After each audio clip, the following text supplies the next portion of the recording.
Hi, welcome to episode 2 of Losing My Religion.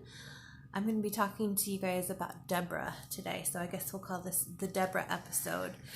My sister and I decided to do this series breaking down our own faith journey, and we're also going to be talking about a couple women of the Bible. And actually, episodes 3 and 4 are both going to be about Deborah.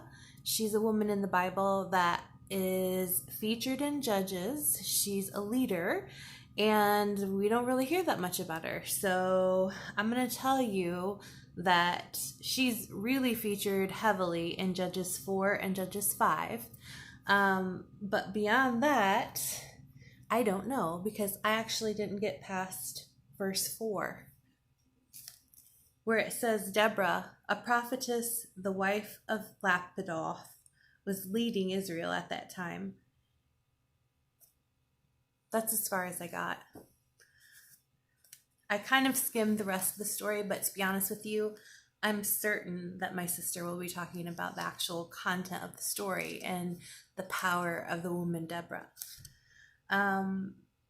We haven't planned any of this. I'm giving you my perspective. She's going to give you her perspective, and we haven't talked to each other about what our perspective even is, which is better to demonstrate to you how the word can be so incredibly challenging in a good way, but we can bring sometimes the words off the page and figure out new things and new meanings that we never even dared to think about before. So that's the whole point of our series, right? Religion itself is a very good structure, but I consider it like a foundation, right?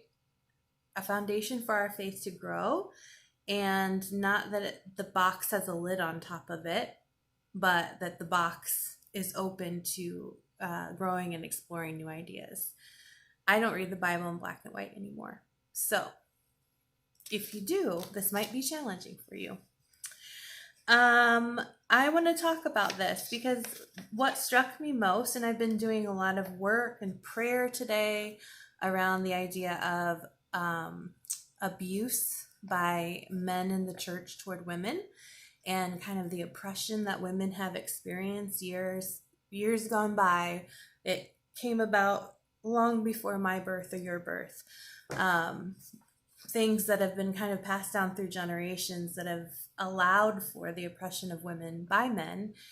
And that's not to say there aren't plenty of men out there today that are willing to stand behind their women if needed, stand beside them preferably, but not to always lead by having their women follow them. So my husband, I am so fortunate to have a husband who believes in me and believes I have a lot to give to the world and doesn't try to hold me under any type of control.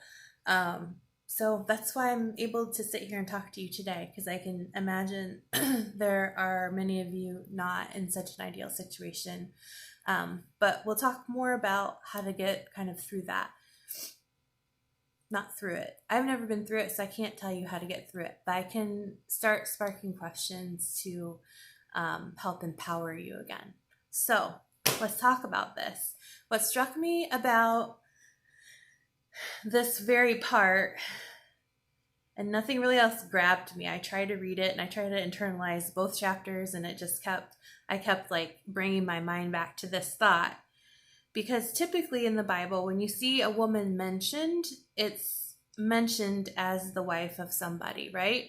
That was cultural for the time, but you'll never see kind of a man mentioned after the name of a woman. So the striking thing about this is, I mean, it does refer to Lapidoth as her husband, as his wife, but it starts off the sentence with her.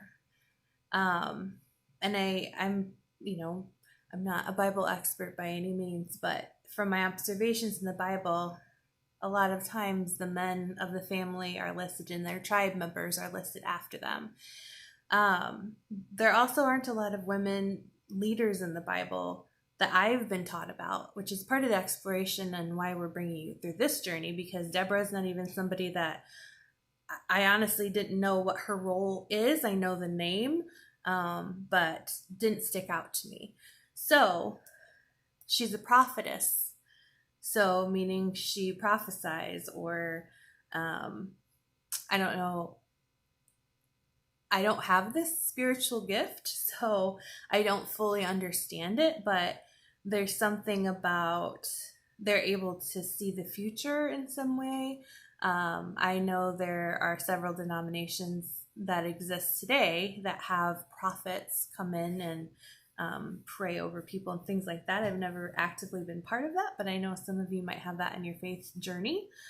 So that was her role in the foretelling kind of everything that was to come. And it also notes that she was leading Israel at that time. That's the last half of that verse.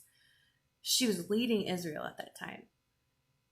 It doesn't say really what her official title was, but it makes it sound like God was using her in a huge way to lead Israel.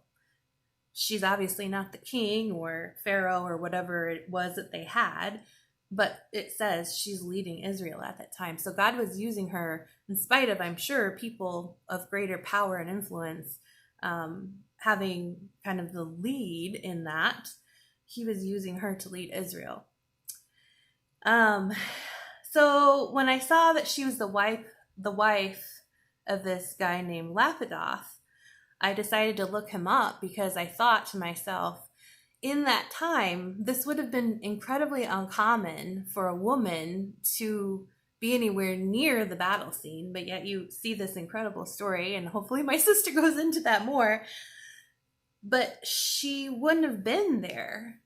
So who is this man that had the fortitude and strength enough to say, she's yours, God, you use her as you must?